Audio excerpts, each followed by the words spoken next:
ஒரு சமையலறை மேசையில் இருக்கும் பழங்கள் நிரம்பிய ஒரு வசதியான கூடையில் வாழைப்பழம் மற்றும் ஆப்பிள் என இரண்டு பெரிய நண்பர்கள் வாழ்ந்தனர்.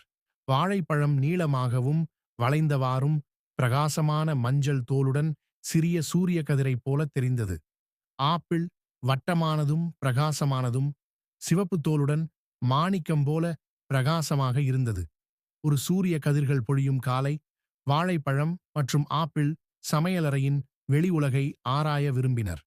அவர்கள் கவனமாக கூடை விட்டு புரண்டு வெளியே வந்து தரையில் இறங்கினர். தாறுமாறாக உருண்டு தோட்டத்தை நோக்கி சென்றனர். எதிர்பார்ப்போடு அவர்கள் சந்திக்கும் சாகசங்களைப் பற்றி ஆவலுடன்.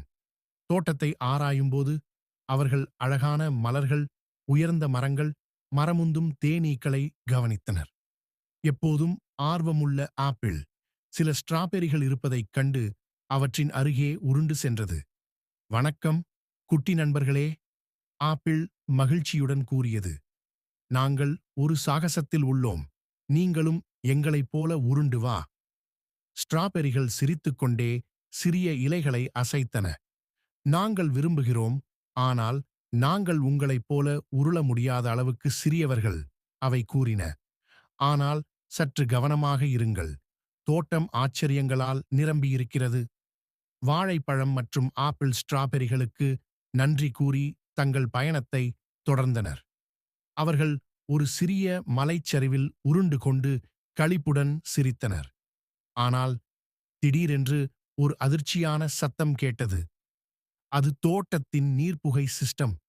ஓ இல்லையா, நாங்கள் நனைந்துவிடப் போகிறோம் என்று வாழைப்பழம் கத்தியது. எப்போதும் தந்திரமாக இருப்பது போல ஆப்பிள் ஒரு யோசனை கூறியது. விரைவாக, வாழைப்பழமே, அந்த பெரிய இலையின் கீழ் ஒளிந்து கொள்வோம்.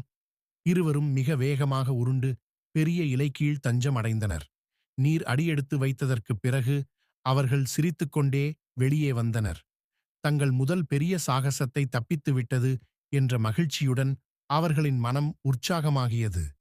சூரியன் மறையத் தொடங்கியபோது வாழைப்பழம் மற்றும் ஆப்பிள் தங்கள் வசதியான கூடை நோக்கி திரும்ப வேண்டும் என்று முடிவு செய்தனர்.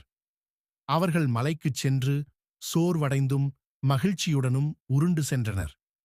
சமையலறையை அடைந்ததும் அவர்கள் மீண்டும் கூடை உள்ளே நுழைந்து இரவு உறங்கச் சென்றனர். தூங்குவதற்கு முன் வாழைப்பழம் ஆப்பிளிடம் திரும்பி, இன்று மிகச் சந்தோஷமாக இருந்தது. நாங்கள் நண்பர்கள் என்பதை நான் மிகவும் மகிழ்ச்சி அடைகிறேன் என்றது. நானும் அப்படியேதான் என்று ஆப்பிள் புன்னகையுடன் கூறியது. எங்களின் அடுத்த சாகசத்தை காத்திருக்கிறேன். அதன் பிறகு வாழைப்பழமும் ஆப்பிளும் உறங்கிக் கொண்டே அவர்கள் காணப்போகும் அனைவரையும் சந்தோஷமாகவும் ஆர்வத்துடன் கனவு கண்டனர்.